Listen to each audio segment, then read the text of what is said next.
درباره ابزار ویندوز ها برای شخصانی که عادتا کامپیوتر استفاده میبرن یا که بگیم که استفاده میبرن اما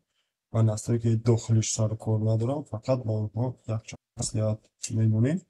این اولی سه ما میشود یک مسئولیتی odbych مثل حالت های میشود که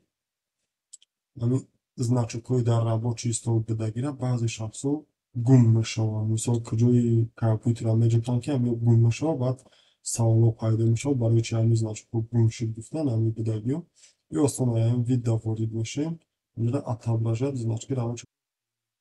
программы میگیریم нишонаҳое ки мо мегӯем нест нишон гум нишон агар шумо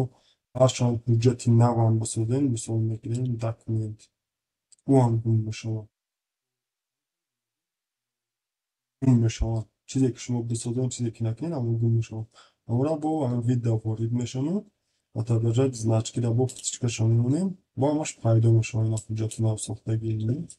и ба мо дар тур нест удалитш мекунем ай кардинам тозаш мекунем. خب این بود یکم انا دیگه چیزی که در این نوار ما با شما گفتنیم آدمایی که مثال میخوان پریویچنی اونوا کامپیوتر رو دا چی بگیم پرینتر رو نستروی پیشنشان میدونم چطور هم نستروی که پیشنشان مثال میگم ما بینیم خب بی هم یکم جای دشوری نداره هم یا میریم پارامتری алакай нигоҳ кунед мо параметрҳо дар чӣ пешниҳод мекунем блютузи устройствода меоем блютузи устройство принтери сканерда ворид мешавем нигоҳ кунем алякал принтерро ба мо нишон медиҳад агар мабодо мо бихоҳем ки ба тарзи усули виндовсҳои пешина омода нишон медиҳад ба фикри виндовс нахдам ҳам хеле нишон медиҳад ва чизои пешина бигем усулҳои пешина қати мода нишон медиҳад барои ҳамин мо дилхоҳ принтерро болоша меҷӯкаем вақте дилхоҳ принтерро мо болоша ҷӯкидаем ана инҷода поёнда меоем дополнительни параметри устройства и принтерҳо ҳастанд болои ҳамеа меҷӯкаем вақте болои ҳамеа ки ҷӯкидем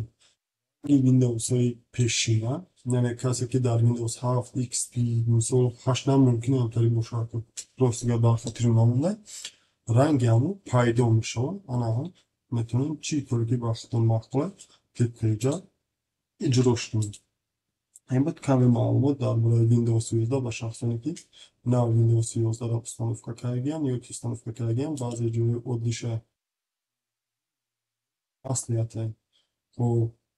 سلام میخوام آباد باشم به این نوار آخرمان در مورد ویندوز توضیح ویندوز 11 اگر یکان کسی از اون جای دیگه شاید گرفتن باشم میتونم مراجعه کنم و همونجا شو با شما